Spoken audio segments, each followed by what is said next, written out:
The Messiah said, "When you come to know yourselves, then you will become known, and you will realize that it is you who are the sons of the living Father. But if you will not know yourselves, you dwell in poverty, and it is you who are that poverty." Okay. Wait lang.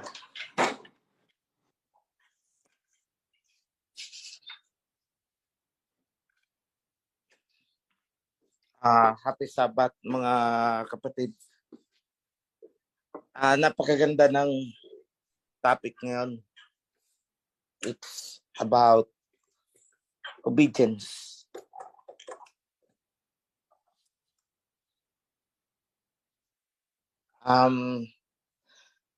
Alam niyo mga kapatid, matagal ko na itong pinakikinggan na obedience.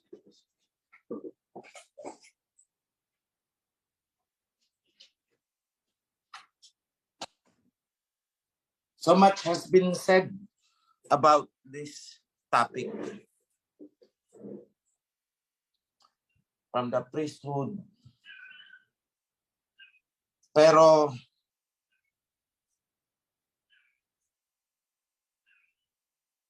what would I say?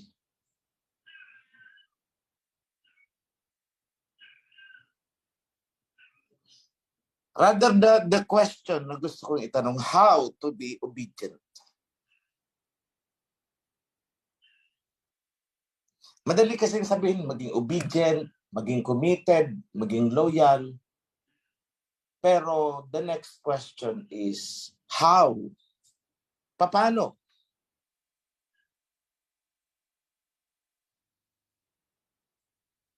So, sa dinami-daming topic about obedience.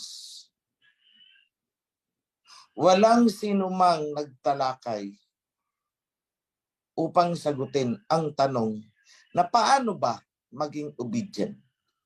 O sinasabi natin, dapat tayong maging obedient. Covenant. Dapat tayong maging loyal. Pero ang tanong, paano?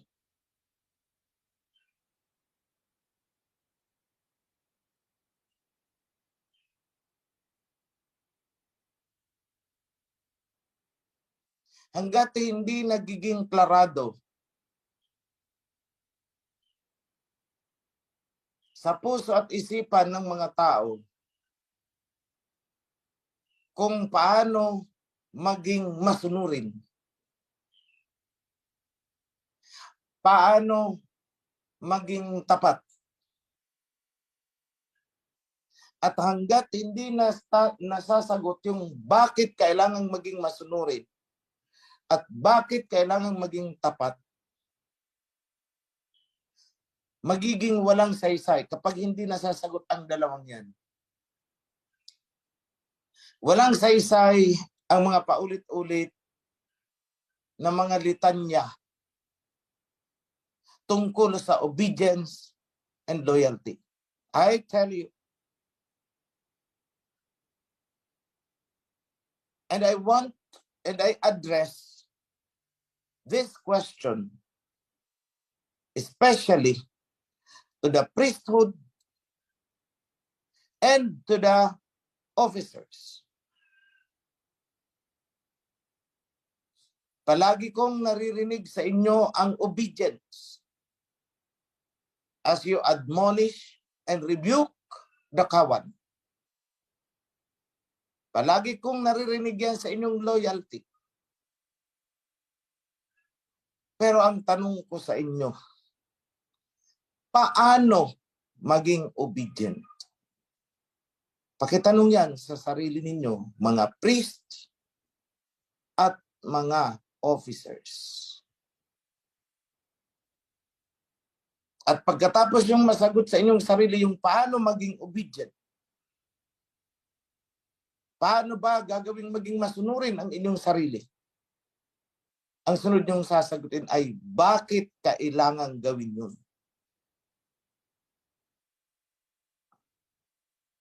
The how and the why. Tapos na kasi ang what eh. Alam na ng kawan. Kaya nga sila pumasok sa covenant. Kasi gusto nilang maging masunurin. Kaya nga sila nagpasakop sa covenant. Kasi naando na yung sinasabi nating submission. I want everyone. No one is exempted. This time, to reflect on the question, how?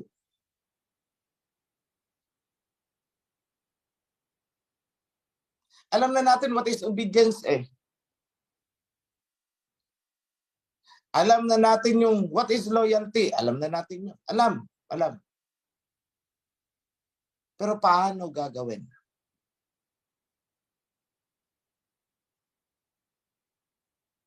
At bakit kailangan gawin?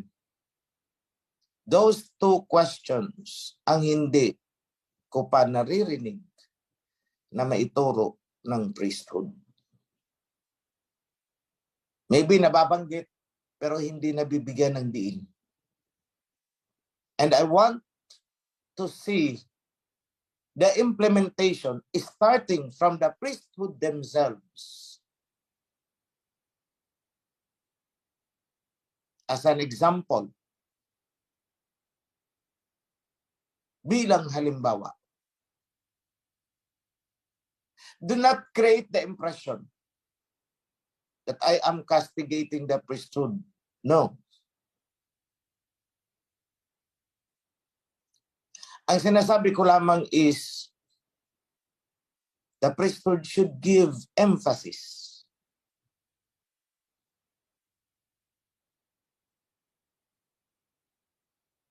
Kasi yun actually ang hinahanap ko sa behavior ng priesthood.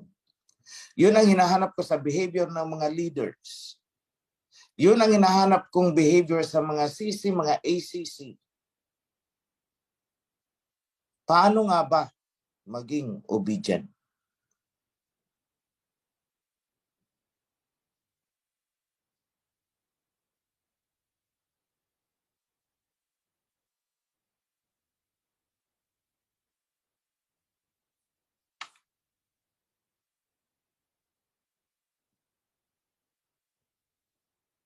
Kasi hanggat hindi niyo alam yan kung paano. Paulit-ulit, sisimplang kayo na inyong ikakalaglag. I will give you an example. Kapag may utos sa inyo, huwag mo itong bubuksan. Binigyan ka ng garapon. Kuwari, garapon. At nakita mo may parang masarap na pagkain sa loob. Pero ang bilin sa iyo ay huwag mong bubuksan.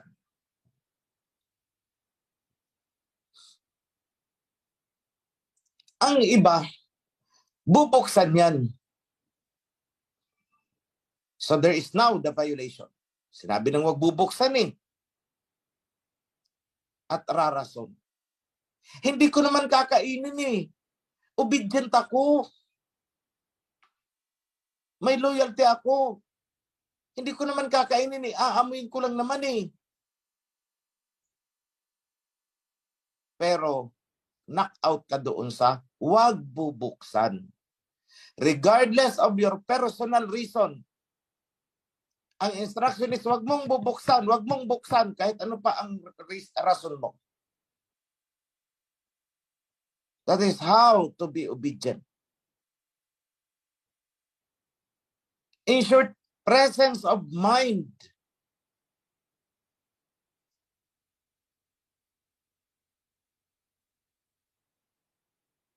Hindi magiging obedient ang sino man na may pansarili.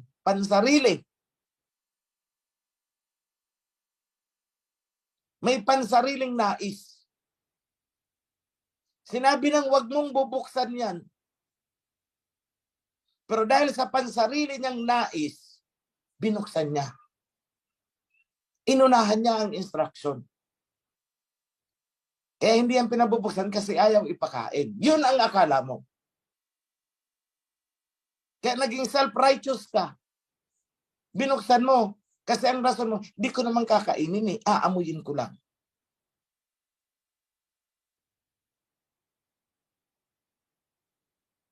Kaya nung ikaw ay sinita, palusot ka.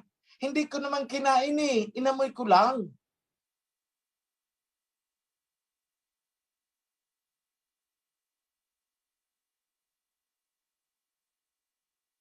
Remember anong sabi sa'yo? Di naman sinabi sa'yo, huwag mong kakainin eh.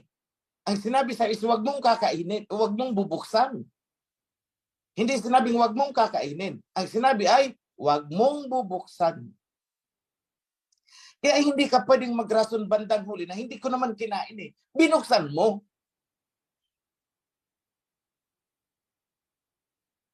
Bakit nagkamali ka dun? Kasi may pansarili kang nais. Gusto mong amuyin kasi eh. Diyan maraming nalalaglag sa inyo. Sabay iiyakan ako. I hate that.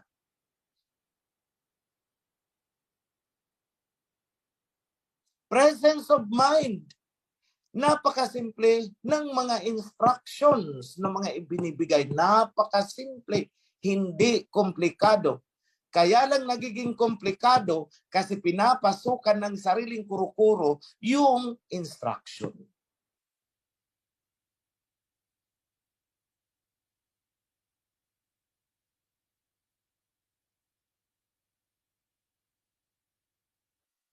Last time, it was Feast of Tabernacles.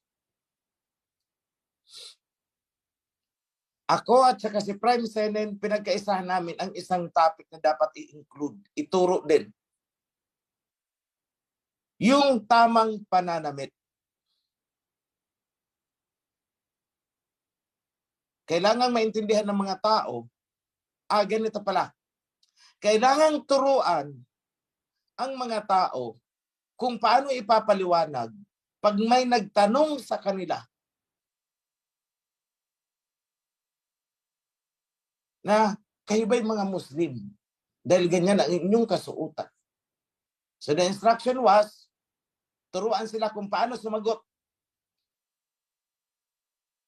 So what happened? Dumating doon sa punto, nagpatong-patong ang mga kuro-kuro hanggang dumating doon sa point na may nagdi-demo na sa harapan. Dumating doon sa punto na may nag-release na ng instruction na, huwag nyo nang susuotin yan.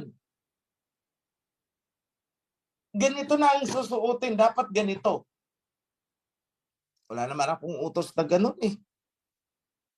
Ang utos lang ay turuan ang mga kapatid paano sumagot.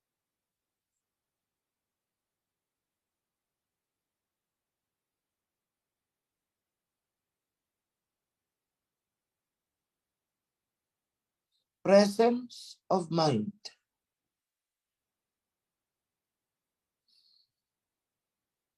Another.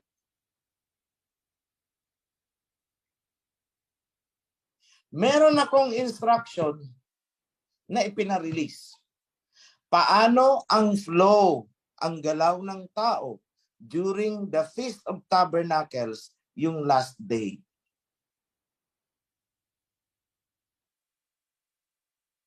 So with that instruction in mind,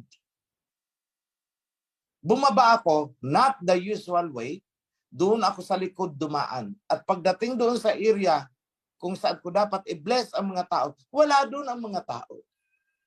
Kasi mali ang instruction. Mali yung pagpapatupad. Walang presence of mind.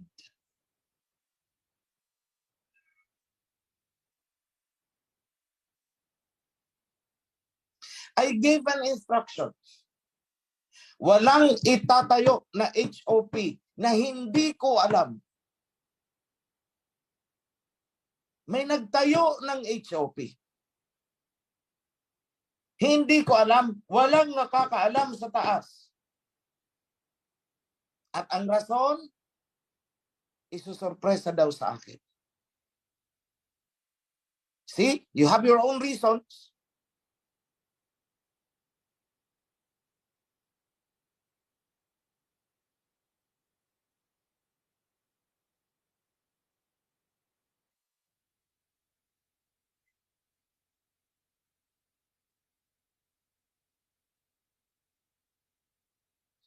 I have an instruction. Walang magsusulisit ng mga donations na hindi namin alam at walang pahintulot.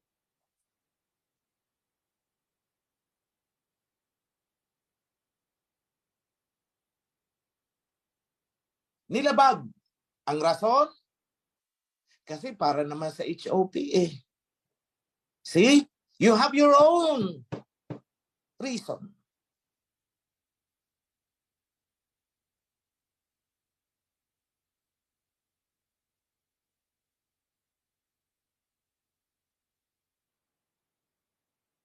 I have an instruction.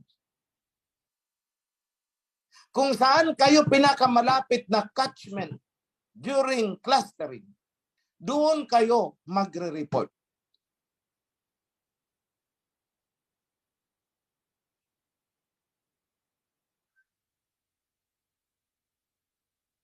Kung ikaw ay mas malapit sa Sorsogon, doon ka mag-report. Napakasimple, di ba? Kung ikaw ay malapit sa Daet, doon ka sa Cam Norte mag-report. Napakasimple, di ba? Bakit nagkakaroon ng commotion? Bakit?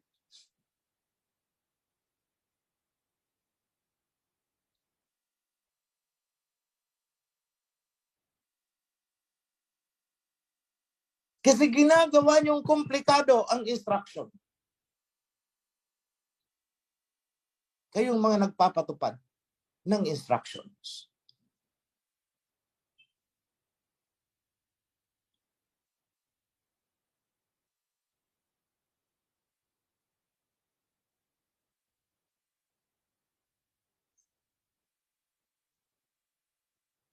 I have an instruction.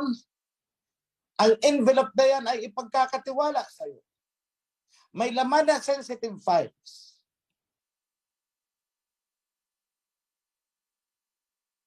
Bakit mo ililik? Kasi you have your own reason. See? Pansarili. Pansariling nais ang kailangan nyong kontrolin. Kasi pag hindi ninyo nakokontrol ang mga pansarili ninyong nais, at kapag kayo ay nahuli nang nagpa-violate ng rules, magpapalusot kayo ng magpapalusot. Pero anong problema? Pansariling nais ninyo ang nagiging sagabal sa sinasabi ninyong obedience. So kung ako ang tatanungin ninyo, ano ang dapat matutunan ng kawan sa usaping obedience? Anong dapat unahin para maging obedient? Unahin yung ituro. Alisin mo muna ang pansarili mong nais. And that applies even to the enforcer of the rules.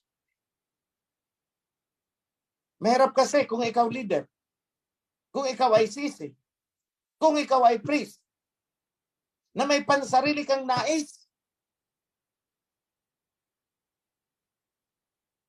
Anong nangyayari? You distort the rules to please your own desire. Woe to you.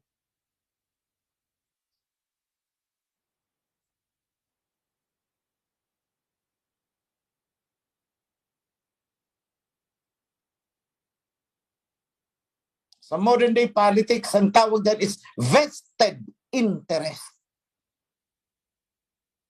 Alam niyo sa akin, hindi talaga ubra ang mga vested interest. I tell you, huwag na kayong magtangka, mapapahiya lang kayo. Meron dyan sa inyo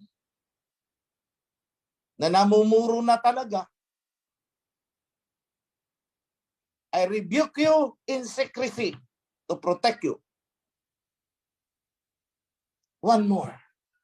I will rebuke you in the presence of the whole assembly. Then I will fire you up. Namumuro na.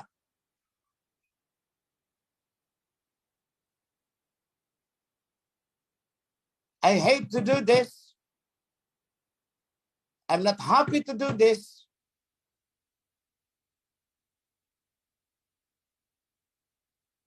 But I need to purge.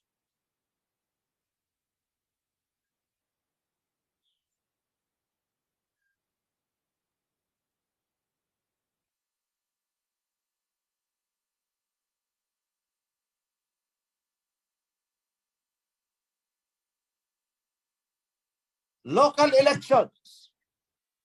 I said, priesthood, huwag kayong makikialam dyan. Umalis kayo. Hindi ko sinabing priesthood, kayo ang mag-co-elect.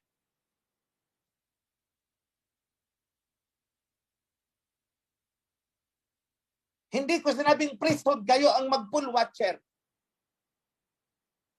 Hindi ko sinabing priesthood, kayo ang tagabilang ng boto. Anong sabi ko? Huwag kayong makikialam sa election ng mga local chapters. Huwag ninyong i-impluwensyahan ang seleksyon ng mga leaders. Priesthood, napakasimple niyan. And then you preach obedience. Where is obedience?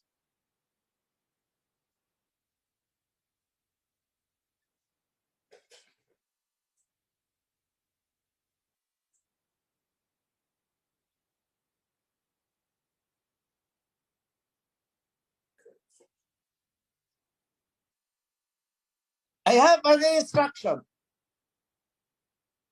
Priesthood, wag niyong i-implementahan ang decision-making ng local, ng interior and local governance. That is yung chapters. Let them talk how to carry out their business. Lumabas ka dyan. Repeatedly. Violate. Then you teach obedience. Where is obedience? Puro lip service kayo.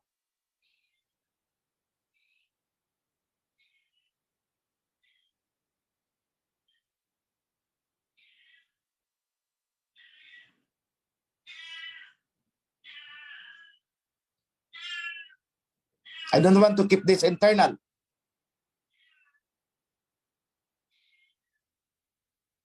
Yes, I am rebuking the priesthood before the assembly because I do not tolerate irregularities.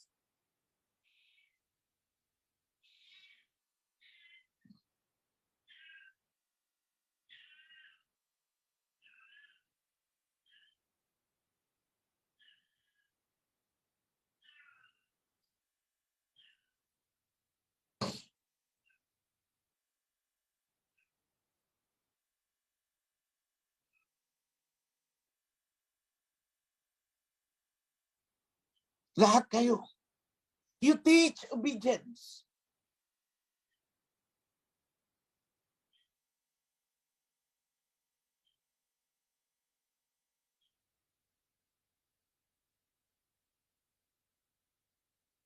Hindi ko nila lahat ang priesthood. Hindi ko nila lahat. Mga kapatid, huwag niyong aalisin ang tiwala niyo sa priesthood dahil hindi ko nila lahat. Marami din ang matitino. In fairness.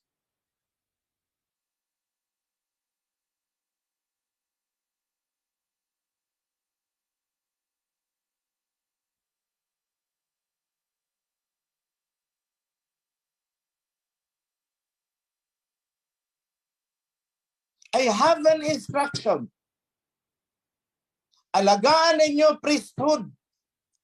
Mga priest, alagaan ninyo ang imahe ng priesthood. Dahil pinaghirapan ko ang priesthood na muling maibalik. Ingatan ninyo ang reputasyon at imahe ng priesthood.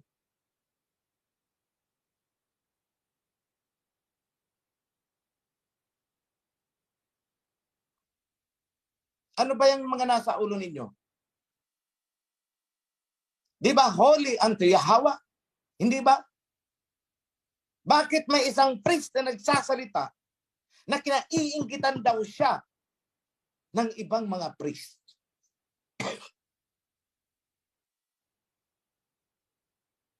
At may mga nakarinig na kawan at nakarating sa akin.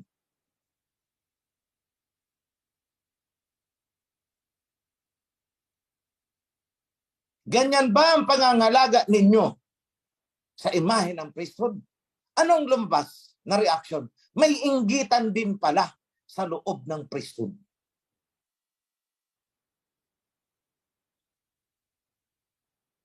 Priesthood is only one. Kapag isa sa inyo, dyan sa priesthood, ang nagsalita na kinaiinggitan ka, kabilang ka ng priesthood, ikaw din pala, isa rin inggitero. Namumuro kayo sa akin. This time, I rebuke the priesthood in the presence of all the assembly. I will never tolerate irregularities in the priesthood. I would rather dissolve you. Wasakin ko kayo.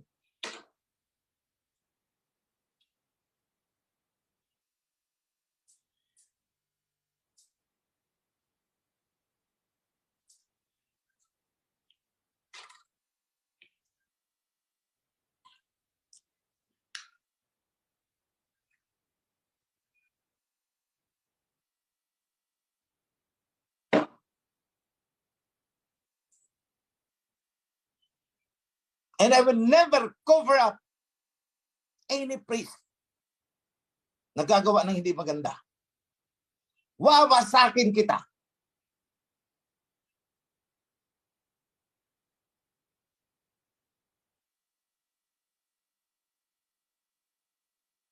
Ayaw mong tumino? Ayaw niyong tumino? Wasakin ko talaga kayo.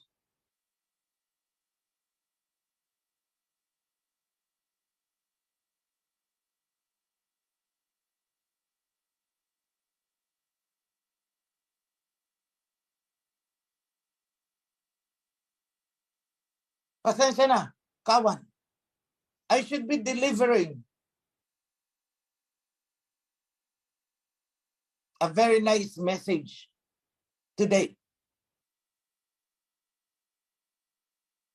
But I could not let this pass. Alam niyo kung bakit?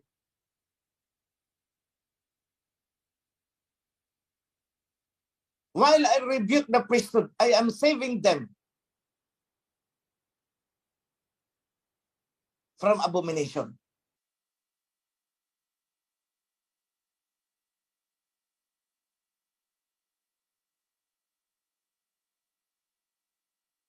That's why I could not let this pass.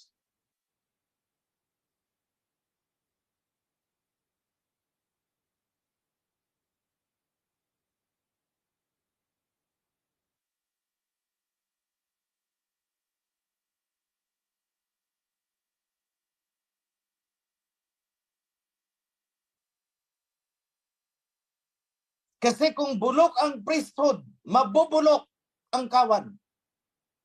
I need to purify the priesthood. Kung hindi mapapurify, wasakin ko kayo. I tell you, wawasakin ko kayo.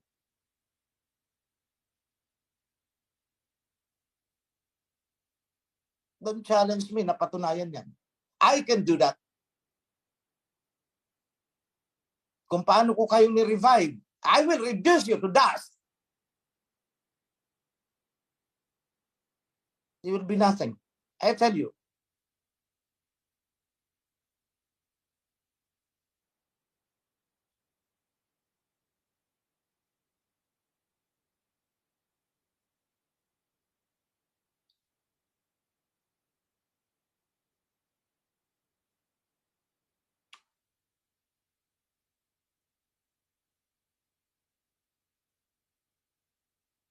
Ako nang nakikiusap sa inyo. Huwag nyo akong pilitin na-implement sa inyo something that is already at the corner of my mind. I am about to do it. I'm warning you.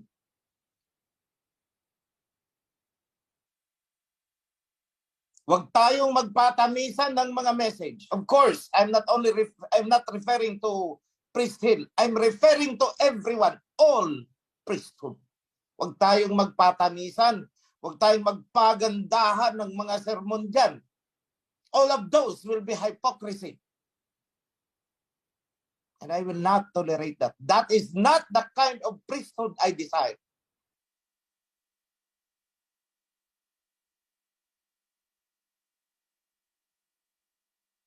Examinin niyo muna ang mga puso niyo.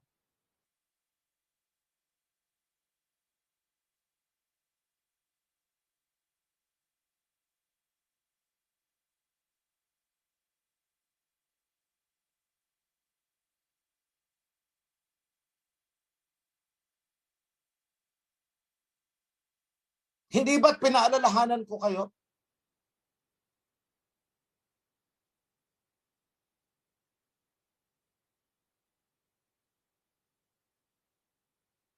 Kadali nyo namang makalimot. Lahat ng ipinaalala ko sa inyo ay nakasulat na. Kadali nyong makalimot.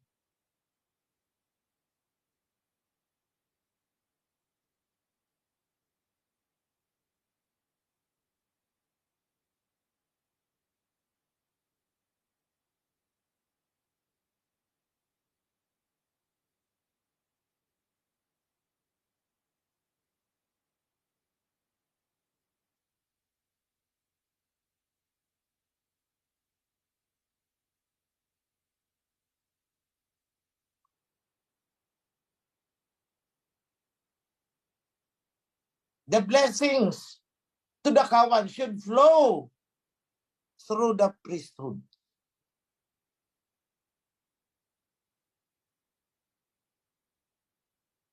How can it flow?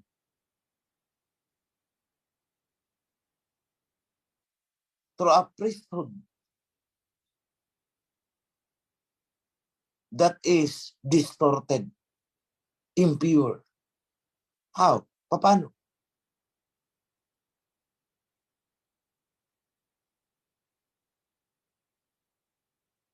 Hindi ba dapat priesthood kayo ang nagpo-pronounce ng blessing sa inyong kawan?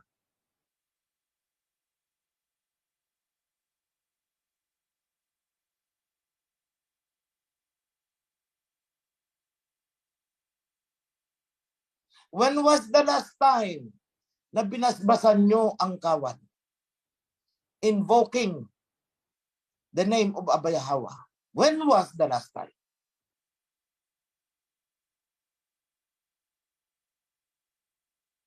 Kailan?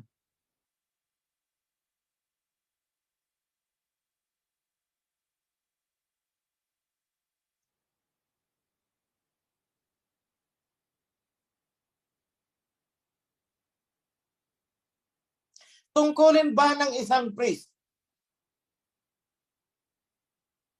na mag-single out ng isang tupa?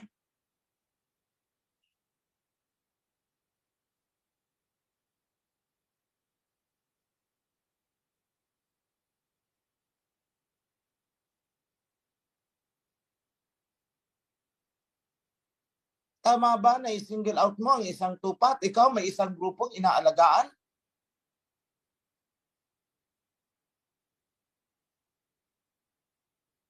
Tapos may tupa kang parang itinatakwil at hindi itinatrato ng patas. Tama ba?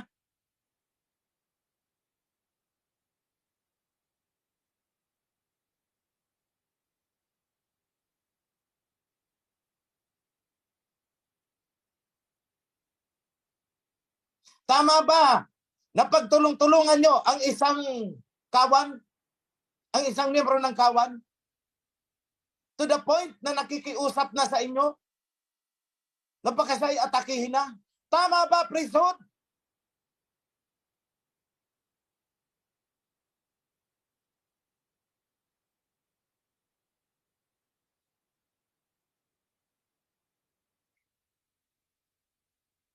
At sinabi ko, I have an instruction. Ang asawa ng isang priest ay hindi dapat makisawsaw sa trabaho ng priest.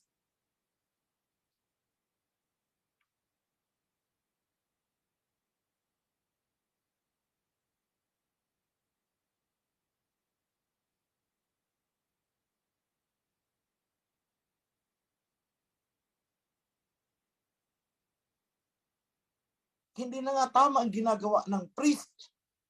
Sumausaw pa ang asawa. Sumausaw pa ang chapter coordinator. Sa akin ko kayo, kung ganyan ang gagawin ninyo sa kawan, tandaan nyo ito, priesthood. Hindi kayo ang nagtipon ng kawan. Ako! Ako ang nagtipon ng kawan. Hindi kayo. Hindi kayo. Ako ang nagpangahirap. Hindi kayo.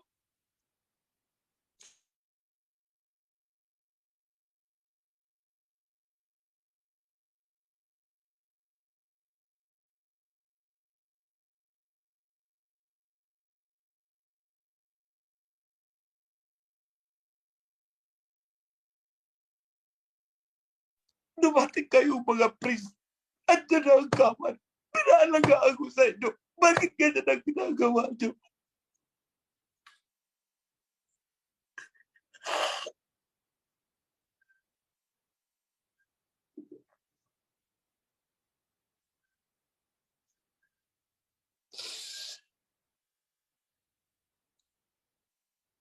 Akala nyo sa inyo ang kawan. Hindi sa inyo. Hindi nyo kawan yan. Tagapag-alaga kayo. Bakit ganyan ang ginagawa nyo?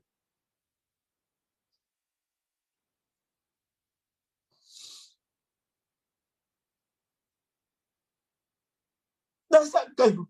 Nung wala ako.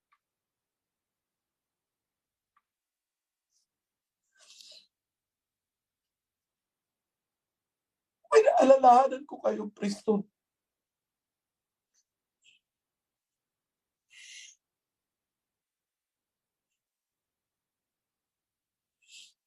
Sa mga casual nating pag-uusap, marami akong mensahe ibinigay sa inyo. Pero hindi nyo sinunod.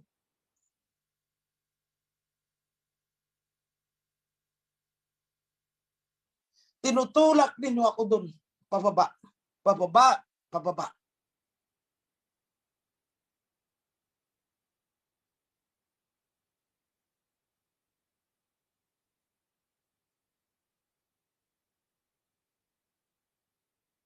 Now it's happening.